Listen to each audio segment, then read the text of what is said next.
여러분, 회색 코뿔소라는 개념을 들어보셨죠? 회색 코뿔소.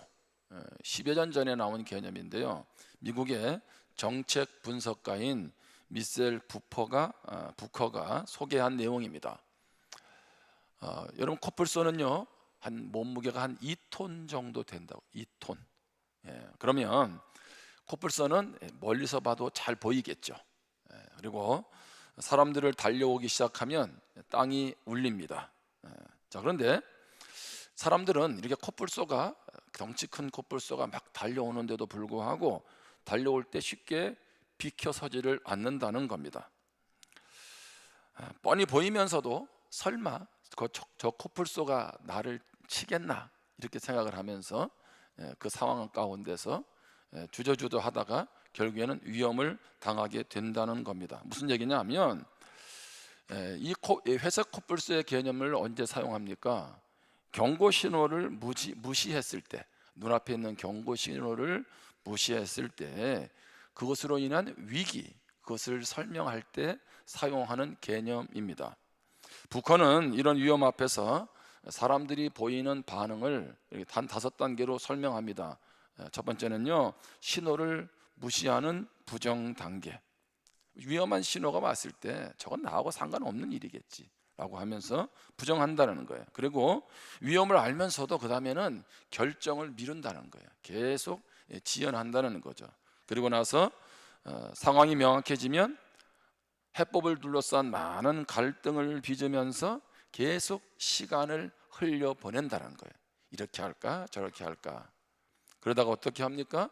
코뿔소가 닥치면은 패닉에 빠지게 되는 거죠. 그리고 그때 가서 위기에 맞서거나 처참하게 짓밟히는 결과를 얻게 된다는 것입니다. 여러분의 우리 인생 앞에도 지금 회색 코뿔소가 달려오고 있습니다. 위험한 상황들이, 다시 말해 영적인 이상 징후들이 오는데도 불구하고 설마 나에게까지 그게 부정적인 영향을 미치겠나라고 생각할 수 있다는 거죠. 왜냐하면 이스라엘 백성들이 그랬기 때문에 그렇습니다. 이스라엘 백성들, 자, 그들은 설마 우리가 바벨론에 멸망하겠나, 우리는 하나님이 선택한 백성이다, 그리고 우리에게는 예루살렘 성전이 있다, 하나님이 계시는 성전이 있다는 겁니다. 그런데 이런 우리나라를 하나님께서 저 바벨론에 무너뜨리게 하시겠나?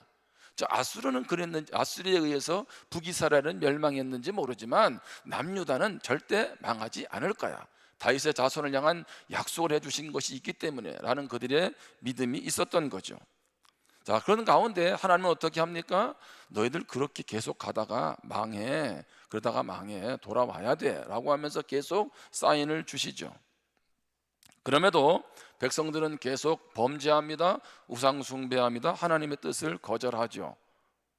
물론 이런 상황 가운데서도 이들은 하나님 앞에 예배했습니다. 절기를 잘 지켰습니다. 예배당 안에 우리로 말하면 헌물이 넘쳐났습니다. 그런데 정의와 공의는 상실해서 살아가고 있습니다. 성경에서 말하는 정의와 공의, 그것은 세상에서 말하는 정의와 공의와는 조금 다른 측면을 다루죠. 세상에선 불의에 맞서는 것이 정의라고 한다면 그런 개념의 성경에도 있지만, 성경에서 말하는 정의와 공의는 어려운 이웃들, 가난한 이웃들을 돌아보지 않는, 바로 그런 하나님의 사랑의 실천을 하지 않는 그런 모습을 말해주고 있는 거죠. 어떻든 이스라엘 백성들은 우리가 누군데 우리가 설마 망하겠어? 그렇지 않을 거야 하면서 설마 하다가 바벨론에 멸망하게 됩니다.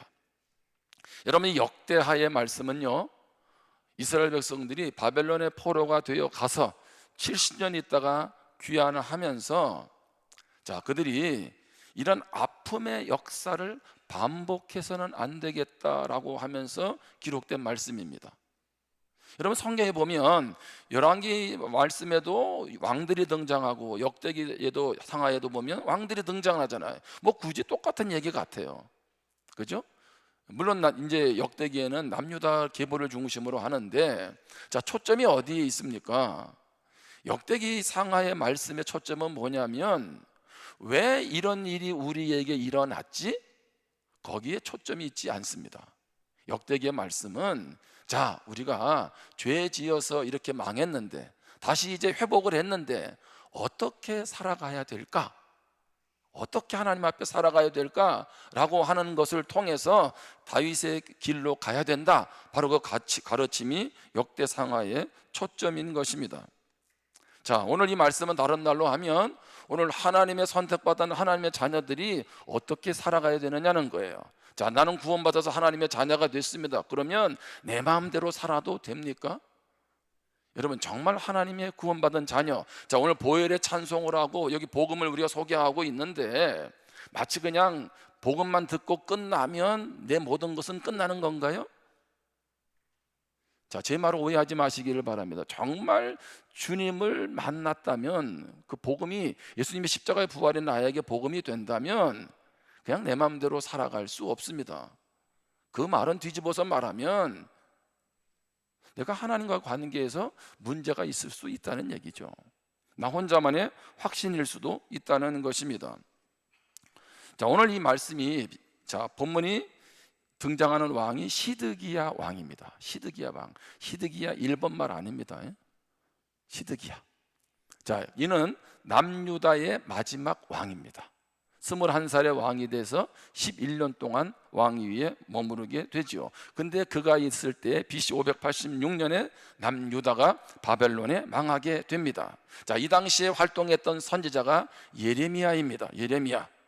자, 하나님은 오늘 시드기야 남유다가 마지막 바벨론에 멸망하는 이 영적 몰락을 보면서 우리는 어떻게 살아가야 될까라고 하는 것을 우리에게 가르쳐 주고 있다는 거죠. 여러분, 한 번씩 제가 그런 얘기를 하잖아요. 역사를 통해서 가장 아픈 교훈은 뭐냐면 사람들이 역사를 통해서 배우지 않는다는 겁니다. 자, 과거에 이러이러한 아픔이 있었어. 그러면 이것을 반복하지 말아야 돼 라고 하면서 교훈을 얻고 그렇게 살아가야 되는데 똑같이 반복한다는 거죠. 예를 들면 그런 거예요. 우리 자녀들이 내가 우리 엄마의 저러한 점은 본받지 말아야 되겠다. 내가 아빠의 저런 면은 본받지 말아야 되겠다. 그런데 지나고 보니 어떻게 해요? 그거 닮고 있어요. 그죠? 그리고 어느 날 결혼하는 배우자를 보면 남자는 엄마 닮은 사람하고 결혼하고 그 다음에 자매는 딸은 누구 닮은? 아빠 닮은 사람. 제 사이가 아빠 닮았는지는 잘 모르겠어요. 아무튼 그렇게 많다는 거예요. 그렇게. 자, 오늘 우리는 이 영적 몰락 그 원인과 영적 회복에 대해서 한번 좀 살펴보기를 원하는데 첫 번째는요, 한번 따라합시다. 영적 몰락은 영적 불감증 때문이다. 무슨 얘기입니까? 영적 몰락은요 갑자기 찾아오는 게 아니에요. 서서히 점진적으로 진행된다는 거예요. 여러분, 서서히 진행되는데 몰라요? 잘 못 느끼죠. 그러면서 어떻게 해요? 영적으로 무뎌지게 되고 마음이 완악해지게 되고, 그러니까 어떻게 돼요? 당연히 영적 불감증에 빠지게 되겠죠. 제가 어제 아내가 시금치가 있다 그러면서 이제 김밥을 만들어 줬어요. 와, 근데 맛있더라고. 근데 몇 줄을 썰어놨는지 모르고 먹었어요. 여러분, 김밥 아시죠? 자꾸 들어가는 거. 먹고 났더니 3줄을 먹었답니다. 그래서 계체량을 했더니 1kg가 올라갔어요. 근데 저녁에 갔더니 또 다른 재료를 넣어서 김밥을 만들어 줬어요. 저는 이번엔 참아야 되겠다. 계체량을 해보니까 이미 1kg가 올라갔는데, 그래서 이제 조금만 먹어야지 했는데 알고 봤더니 크기를 더 크게 해서 양은 똑같이 먹은 거야. 결정적으로 저녁에 딱 다시 몸무게를 재보니까 꼭 1kg가 올라갔더라고. 제가 약간 얼굴이 오늘 부은 상태로 나온 거예요 지금. 자, 여러분, 한 번 이렇게 먹으면 몸무게가 1kg 올라요. 그런데 어떻게 해요? 계속 먹으면 어떻게 돼요? 감당이 안 되는 거죠. 그럼 어떻게 해요? 빨리 조절을 해야지. 제가 평상시에 김밥을 한 줄을 먹으려고 애를 씁니다. 그런데 3줄을 먹는 거죠. 자, 무슨 얘기냐 하면 그냥 가만히 내버려 두면 몸이 다 어떻게 나중에 망가지겠죠. 자, 무엇을 말하고 있습니까? 오늘 이스라엘 백성들이 영적 불감증에 빠지니까 그들에게 나타난 모습들이 크게 세 가지가 있어요. 오늘 본문에서 살피는데 첫 번째는요, 교만합니다. 영적으로 무뎌지면 교만해요. 자, 역대 36장 12절입니다. 그의 하나님 여호와 보시기에 악을 행하고 선지자 예레미야가 여호와의 말씀으로 일러도 그 앞에서 겸손하지 아니하였으며. 자, 이스라엘 백성들이 하나님 보시기에 악을 행했습니다. 뿐만 아니라 예레미야 선지자가 그렇게 하면 안 된다라고 계속 말씀을 하는데도 불구하고 무엇해요? 겸손하지 아니했어요. 겸손하지 않았어요. 여러분, 겸손하지 않다는 말은 무슨 얘기예요? 교만했다는 얘기죠. 하나님의 말씀을 들으면 그 말씀에 순종해야 되는데, 여러분, 교만에 대해서 우리가 많이 말씀을 나누니까 많이 언급을 하지 않지만 교만한 사람들의 특징이 한 가지는 뭡니까? 남의 얘기를 듣지를 않아. 예. 그러니까 말씀을 들어도 뭐예요? 나의 말씀으로 받지 않아요. 근데 교만한 사람들에게 물어봐요. 당신은 교만하냐? 그러면 뭐 그렇게 물으면 안 됩니다. 근데 그 사람은 절대 나는 교만하지 않다 그래. 여러분, 그래서 이게 교만이 이게 문제가 있는 거예요. 그러니까 교만은요, 끝까지 가야 된다니까. 그래서 성경은 교만은 패망의 선봉이다, 그렇게 말하는 거예요. 우리를 망하게 하는 1번이 뭐냐? 바로 교만이다, 그런 얘기죠. 여러분, 교만하니까 어떻게 해요? 내가 주인 되는 거 아니에요? 하나님이 내 인생의 주인 아니라는 거예요. 내가 내 마음대로 내가 결정하며 살아가겠다는 거죠. 여러분, 교만하지 않고 겸손하기를 힘쓰시기를 바랍니다. 그러기 위해서 무엇 해야 돼요? 회개해야 되는데 영적 불감증에 빠지니까 회개하지 않아. 역대하 36장 13절입니다. 또한 느부갓네살 왕이 그를 그의 하나님을 가리켜 맹세하게 하였으나 그가 왕을 배반하고 목을 곧게 하며 마음을 완악하게 하여 이스라엘 하나님 여호와께로 돌아오지 아니하였고. 자, 하나님은 여기 보면 바벨론의 그 느부갓네살 왕이 시드기야를 유다 왕으로 세웁니다. 그리고 나에게 복종할 것을 하나님께 맹세하게 합니다. 아니, 왜 시드기야 왕으로 하여금 바벨론 왕에게 맹세하게 해? 근데 이것은 하나님의 뜻 가운데 이루어지는 일이었습니다. 더 이상 대세를 거스를 수 없는 그런 상황에서 일어나는 일이에요. 그런데 목을 곧게 하죠. 마음을 완악하게 합니다. 그래서 하나님께 돌아가지 않습니다. 시드기야에게 하나님이 계속 기회를 주셨어요. 말씀해 주셨어요. 여러분, 우리가 왜 망한다고요? 말씀이 없어서가 아니라 말씀 앞에 반응하지 않아요. 그러니까 어떻게 합니까? 아, 이러면 안 되겠네 하고 하나님께 돌아가는 거, 그게 바로 회개잖아요. 여러분, 그런 면에서 내 삶이 뭔가 답답하고 길이 보이지 않고 하나님 앞에 나아가는데도 별로 감동이 없다 그러면은 한번 이 부분을 짚으셔야 돼. 내가 하나님 앞에 바로 서지 못하는 것이 있나? 여러분, 회개가 축복인 줄 믿습니다. 여러분, 회개는 너는 죄인이야, 너는 죄인이야, 그렇게 하려고 하는 게 아니에요. 제가 말씀 보다가 예수님이 그러잖아요. 가나마다 현장에 잡혀온 여인을 향하여서 나도 너를 정죄하지 않는다고. 와, 이 대박이에요, 대박. 당연히 가나마다 왔는데 누가 봐도 너는 죄인이야 라고 말할 수밖에 없는데 예수님 뭐라 그러냐면 나도 너를 정죄하지 않겠다. 여러분, 오해하지 마세요. 하나님은 여러분을 정죄하는 분이 아니세요. 그래서 너 그렇게 죄 지었잖아, 너 빼도 박도 못해, 너는 내 손에 꼭 잡혀 있어야 돼, 드디어 내 손에 너 걸려들었어, 그렇게 우리에게 다가오신 하나님이 아니라는 거예요. 시드기야 회개하지 않죠. 더 마음이 완악해졌습니다. 자신이 오늘 하는 일이 옳다고 생각하니까 어떻게 해요? 돌이킬 필요성을 느끼지 못하는 거죠.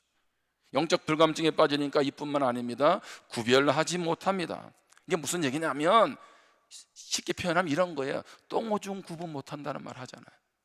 이게 뭐가 옳은지 뭐가 그른지 구분하지 못하는 거예요.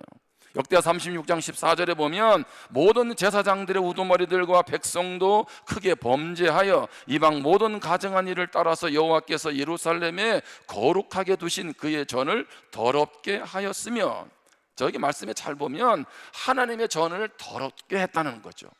거룩해야 될 이스라엘 백성들이 하나님 앞에 부끄러운 삶을 살아갔다는 거죠. 자, 그런데 여기 말씀에 뭐라고 돼 있어요? 초점이 모든이에요. 모든. 자, 여기 제사장이 아니라 제사장들, 이들은 영적 지도자잖아요. 자, 우두머리들, 이들은 그 사회의 지도자인데요. 우두머리가 아니라 우두머리들, 또 누구? 백성들. 무슨 얘기입니까?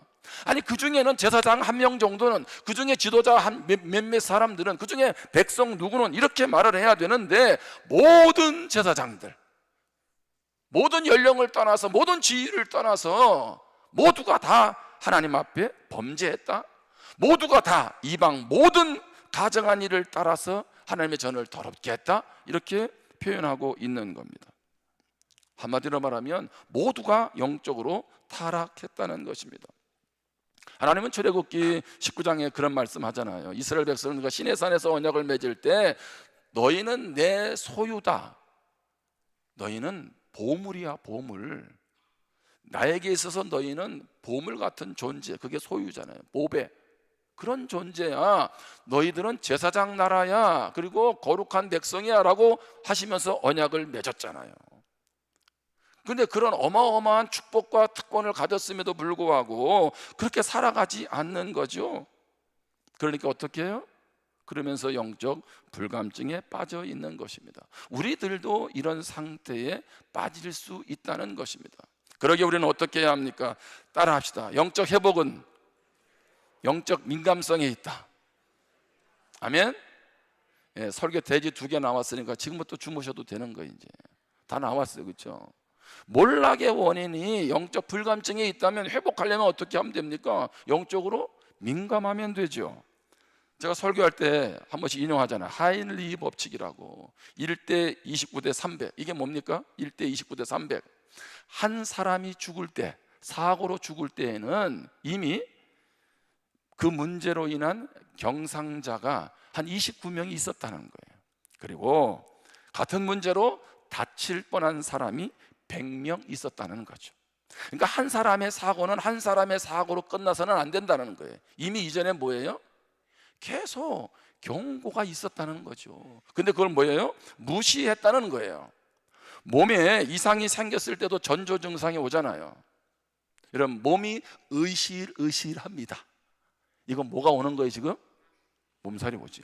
그럼 어떻게 해야 돼요? 집에 가 잠을 자든지 아니면 가서 영양제를 맞으세요. 여기서 말하는 영양제는 60대 넘은 분들은 영양제도 필요하더라고. 이게 효과가 있는 것 같아요. 예?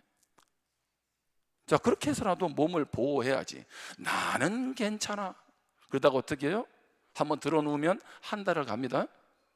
요즘 성도님들 잘 보면 연세 드신 분들 뭐 감기 걸렸다 그러는데 한 달 가더라고. 한 달. 마스크도 계속 쓰고 있고. 오늘도 여전히 그런 가운데 입에 나온 분들도 계시다 보니까. 예? 근데 몸도 사전에 관리해야 되잖아. 그렇죠?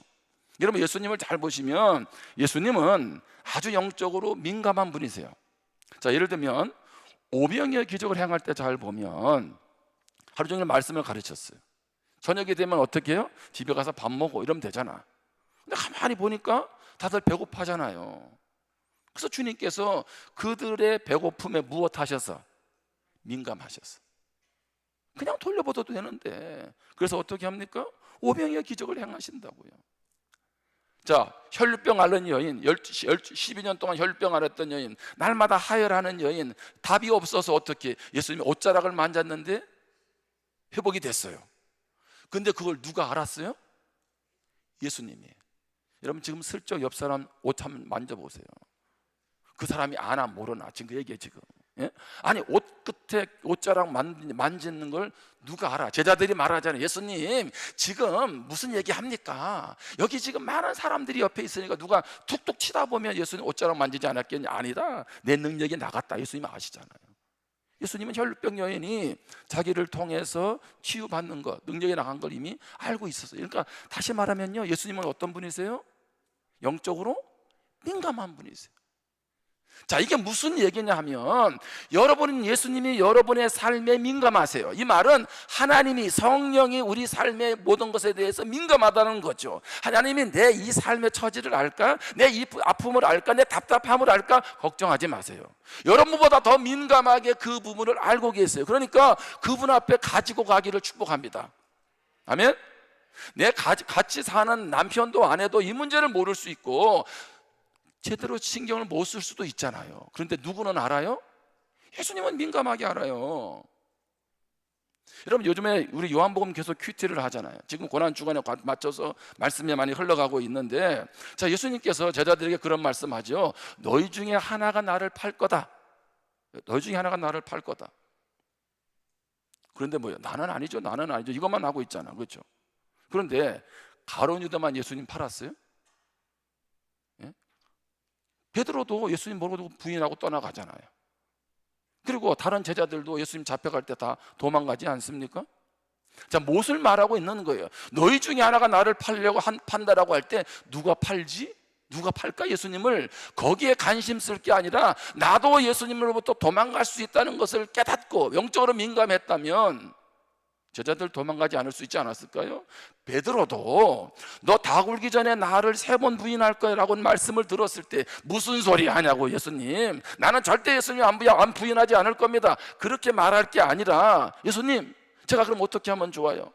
내가 예수님을 부인한다면 난 절대 그러고 싶지 않은데 어떻게 하면 좋아요? 답을 주세요 라고 말씀했다면, 물어봤다면 베드로 예수님 부인하지 않았죠.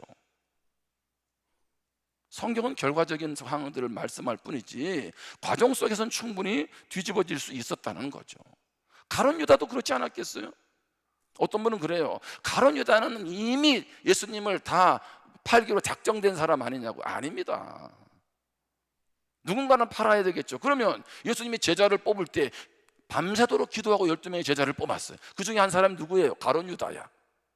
예? 그러면 예수님은 가룟 유다를 제자로 뽑아놓고 넌 앞으로 나를 팔 거야? 넌 나를 팔 거야? 예수님 그러셨어요? 그러면 뭐하러 자기 제자들을 끝까지 사랑한다 하고 제자들의 발을 씻길 때 가룟 유다 발을 씻어줍니까? 예수님은 그 가룟 유다가 예수님 팔려고 할 때 어떤 일이 벌어졌나요? 사단이 예수님 팔려는 생각을 그에게 넣어준 거예요. 여러분, 가룟 유다가 예수님이 제자가 돼가지고 처음부터 나는 예수님을 팔기로 작정된 사람이야 그리고 따라왔어요? 그러면 여러분, 가룟 유다한테 왜 재정 담당을 맡깁니까? 여러분, 재정부는 아무나 맡기는 거 아니잖아요. 그거 가지고 도망가면 어떡해? 사고 칠 수 있잖아요. 여러분, 그런 식으로 자꾸 결과까지 예측하지 마시라고. 가룟 유다도 주님 말씀 앞에 민감했다면 어떻을까요? 예수님 팔지 않았어요. 굳이 내가 아니라는 얘기입니다. 근데 나는 아닐 거야 라고 하는 순간에 어떤 일이 벌어지는 거예요? 내가 그 당사자가 되는 거죠. 자, 무슨 얘기냐 하면 제자들도 마찬가지였지만 이스라엘 백성들도 하나님이 말씀하는 경고를 들었으면 이렇게까지 가는 게 아니라고요. 역대하성 36장 15절에 봅니다. 그 조상들의 하나님 여호와께서 그의 백성과 그 거하시는 곳을 아끼사 부지런히 그의 사신들을 그 백성에게 보내어 이르셨으나, 무슨 얘기입니까? 여기 주목할 단어가 있습니다. 하나님은 자, 이스라엘 백성들을 무엇 하셨어요? 아끼셨어요. 그리고 부지런히 선지자들을, 사신들을 보냈습니다. 돌아와야 돼, 그렇게 하면 망해, 그러면 안 돼, 이렇게 말씀하신 거예요. 여기 아낀다는 얘기는 옆에 가만히 있는데 내가 너를 아낀다, 자녀를 향해서 내가 너를 사랑한다, 그 말이 아닙니다. 여기서 아낀다는 원어의 뜻은 뭐냐면 위험 속에 있는 사람이에요. 위험 속에 있는 사람. 자, 아무런 위험이 없는 사람을 아낀다는 말이 아니라 그랬어요. 위험 속에, 위기에 있는 사람이에요. 근데 그가 저러다가 망하니까 어떻게 해요? 그를 긍휼히 여겨서. 그게 바로 아끼는 거예요. 여러분이 잘못 가고 있으면 하나님이 어떻게 해요? 여러분을 아끼는 거예요. 그렇게 가면 안 되는데, 그렇게 가면 안 되는데, 그래서 어떻게 합니까? 그래서 아끼사 부지런히 그의 사진을, 여기 부지런이라는 게 뭐냐면 열심히 반복적으로, 그런 얘기입니다. 열심히 반복적으로. 그러니까 그렇게 하다가 망한다고 옆에다가 예레미야를 앉혀놨을 뿐만 아니라 이스라엘 백성들이 계속적으로 하나님의 사람들을 보내서 알려준 거예요. 그런데 어떻게 해요? 하나님이 어떻게 해요? 한번 들려주고 너 그러다 망해? 이게 아니라고. 자, 새 언약을 맺으셨어요. 매주마다 우리는 새 언약 백성입니다라고 지금 아주 기가 딸도록 알려주는 거예요. 지금 알려주는 거예요. 그게 바로 부지런입니다. 부지런히. 그렇다면 우리가 무너지는 것은 뭐예요? 이런 하나님의 사랑을 거절하는 겁니다. 그러니까 얼마나 모질입니까? 얼마나 모질어요. 주님이 그렇게까지 믿어라, 내 안에 거해야 되라고 하는데도 우리는 어떻게 해요? 계속 거절하는 거죠. 말씀해 주셨으면 어떻게 해야 됩니까? 귀를 기울였어야지, 들었어야죠.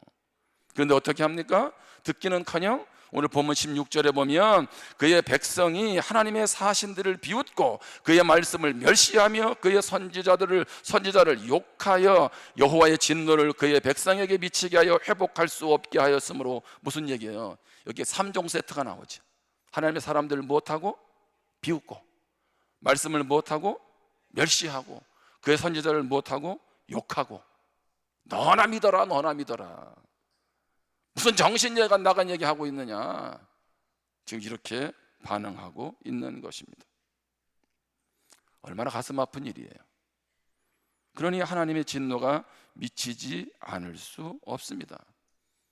많은 사람들은 내가 내 마음대로 살아도, 하나님 없이 살아도, 믿음으로 살지 않아도 별일 없어. 그래, 별일 없는 것으로 알아.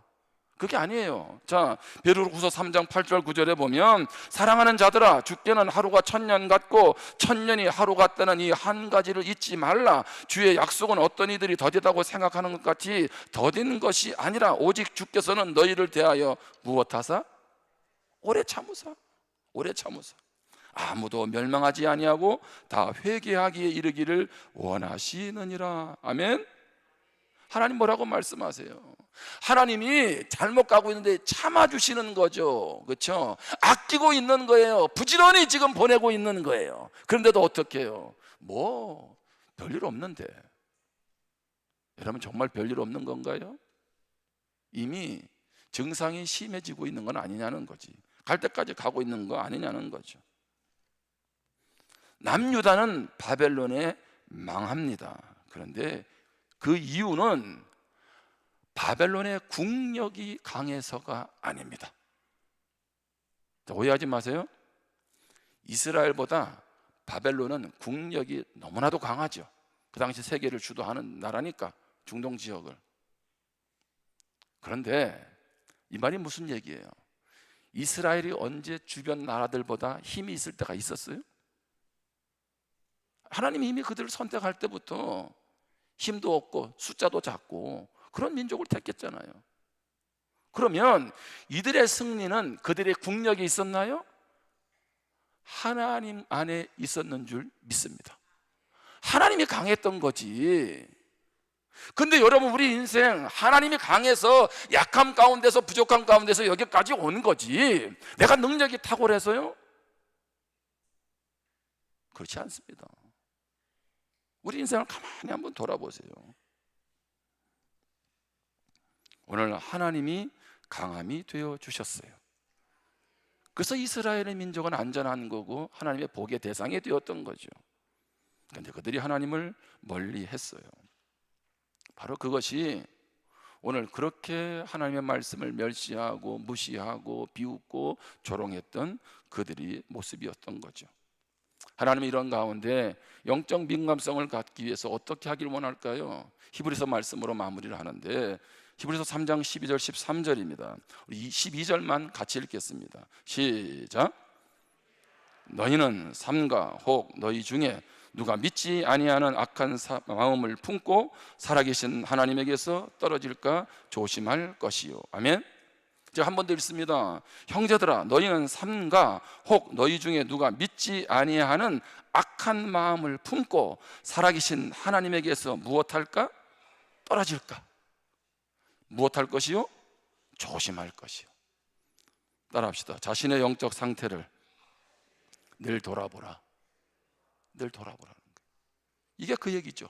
하나님께로부터 멀어지지 않도록, 영적 불감증에 빠지지 않도록 말씀과 기도로 깨어 있어야 합니다. 여러분, 요즘에는 신앙생활을 유튜브로 많이 하죠. 유튜브. 오늘 성도님 중에도 오늘 예배 오기 전에 이미 벌써 다른 교회 설교 하나 듣고 오신 분들도 많이 계시죠? 제가 섭섭해 하지 않을 테니까 괜찮아요? 다 들으면 좋지 뭐, 말씀 듣는데.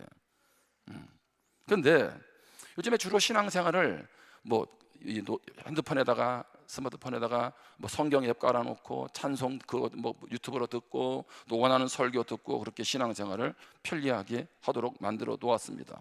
근데 문제는 뭐냐면 이러한 편리함이 신앙생활을 점점 수동적으로 변화시킬 수 있다는 거예요.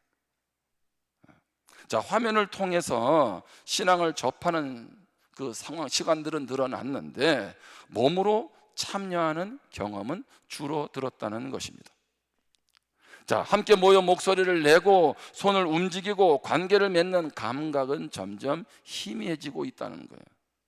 한마디로 말하면 몸이 빠진 신앙이 되어가고 있습니다. 신앙은 머리의 이해를 넘어서 몸으로 살아내는 거예요. 여러분, 코로나를 지나고 그나마 한국교회가 버틴 원인 중에 한 가지는 뭘까요? 여기 계시는 여러 성도님들이 몸으로 신앙생활했기 때문에 그래요. 여기 계신 분들은 주일날 무조건 교회 오는 줄 알았고, 그렇죠? 무조건 11조 하는 줄 알았고, 어떻든 모이기를 힘썼잖아요. 근데 코로나를 가만히 지나보니까 집에서 유튜브 해도 괜찮네? 내가 수요 예배도 한 번씩 이렇게 이제 예배 마치고 유튜브 조회를 들어갑니다.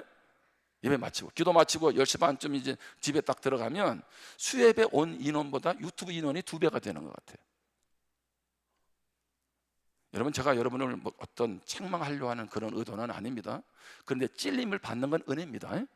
제가 그런 건 아니에요. 근데 가만히 보면 오늘 우리가 신앙생활을 머리로 하려고 그래. 여러분, 신앙생활은요 몸으로 하는 거예요. 아멘?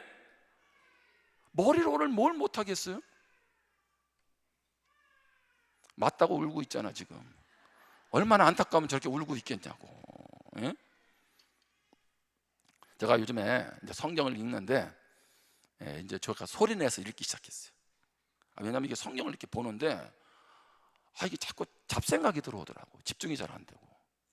물론 놀라운 사실은 소리내 읽어도 잡생각이 들어온다는 거지 이게. 예, 그죠? 이게 참 이게 잡생각이 무서운 거야 이게. 근데 어쨌든 성경을 이렇게 읽는데 좋은 점이 뭐냐면 요새 이제 아침에만 읽질 않아. 그러니까 아침에 읽고 그다음에 좀 다 내 하루 분량을 못 읽으면 점심 때 읽어요. 시간이 안 돼서 못 읽을 때는 저녁에 읽어요. 좋더라고 이게. 말씀을 소리내서 읽으니까 내 귀에 들리잖아요. 그죠? 그리고 막 이렇게 내게 주시는 또 깨달음도 있잖아요. 여러분, 시편 1편을 잘 보시면 복 있는 사람은 주야로 말씀을 무엇한다? 묵상한다. 여기서 묵상한다는 게요 소리내서 말씀을 읽는 거예요. 예? 아니 그냥 뭐 가만히 눈으로 보면 되지 굳이 뭐 소리를 내라고. 그게 그만큼 내 안에서 역사한다는 거지. 여러분, 성경에 보면 믿음의 선배들 다윗 같은 사람은요 기도를 하루에 7번 시간을 정해놓고 했어요. 와, 새벽에도 하고 오전에도 하고 아침에 점심에 저녁에 그리고 그 다음에 저녁 이후에 또 밤에 밤 늦은 12시 뭐 이런 식으로 하니까 7번 되겠죠. 아니 왜 그렇게 해요? 아침에만 하고 끝내지. 그만큼 하나님의 뜻 안에 살려고 하나님의 말씀에 귀를 기울이는 거잖아. 왜 나는 말씀을 통해 힘을 못 얻지? 여러분, 하루에 말씀 얼마나 접하고 계세요? 얼마나 그 말씀이 나를 사로잡고 있냐고.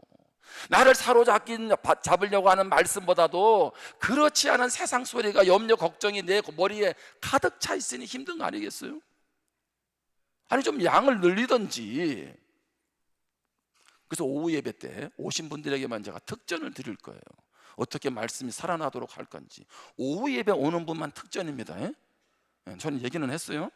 자, 두 번째로 영적 민감성을 갖기 위해서 믿음의 공동체가 있어야 돼요. 자, 히브리서 3장 13절입니다. 오직 오늘이라 일컫는 동안에 매일 무엇해서 피차 권면하여 너희 중에 누구든지 죄의 유혹으로 완고하게 되지 않도록 하라. 말씀을 잘 보시면 매일매일 피차 권면하라고 얘기합니다. 그러니까 믿음의 동력자가 있어야 돼요. 예? 믿음의 공동체가.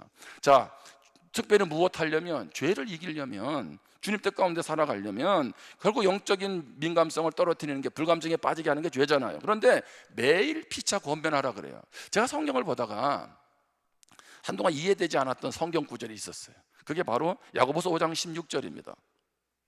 그러므로 너희 죄를 서로 고백하며 병이 낫기를 위하여 서로 기도하라. 의인의 간구는 역사하는 힘이 큼이니라. 제가 이 말씀이 왜 이해가 안 됐냐면, 죄는 누구에게 고해야 돼요?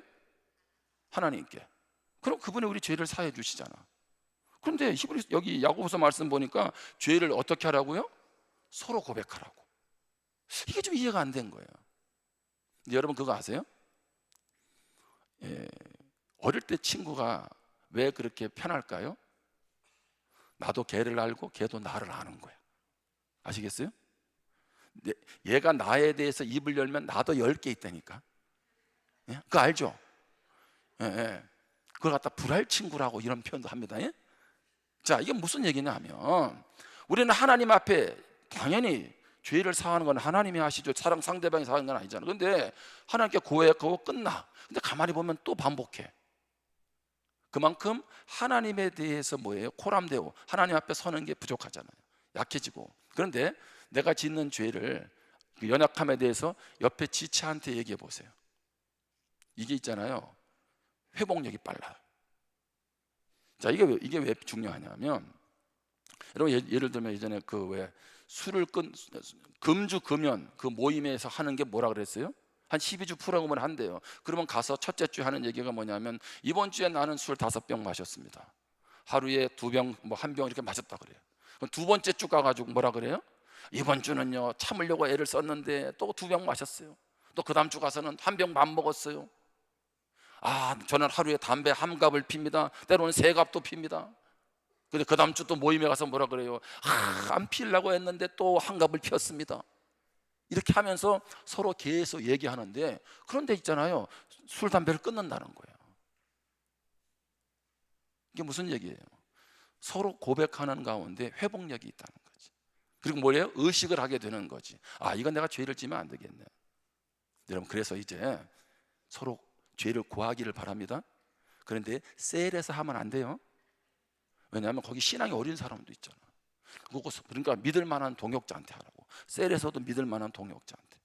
그리고 큰 죄를 범할수록 절대 이야기하면 안 됩니다. 예? 아시겠어요? 벌써 아멘도 막 나오네. 이게 지금 일어난 건 아멘 안 나와도 되는데. 예, 왜냐하면 그 사람은 절대 안 잊어먹으니까. 그냥 그건 하나님 앞에서 해결하시고. 예? 아, 나는 왜 자꾸 죄의 유혹에 넘어가고 믿음으로 못 살까? 여러분, 그래서 셀이 필요한 거예요. 서로 자꾸 권면해주고, 함께 한번 해보자, 다시 힘내면 돼. 그렇게 해서 공동체가 필요하다, 그런 얘기입니다. 그러면서 믿음의 동력자가 있다는 것은 얼마나 축복인지 모릅니다. 여러분, 함께 믿음의 경주를 완주하시기를 바랍니다.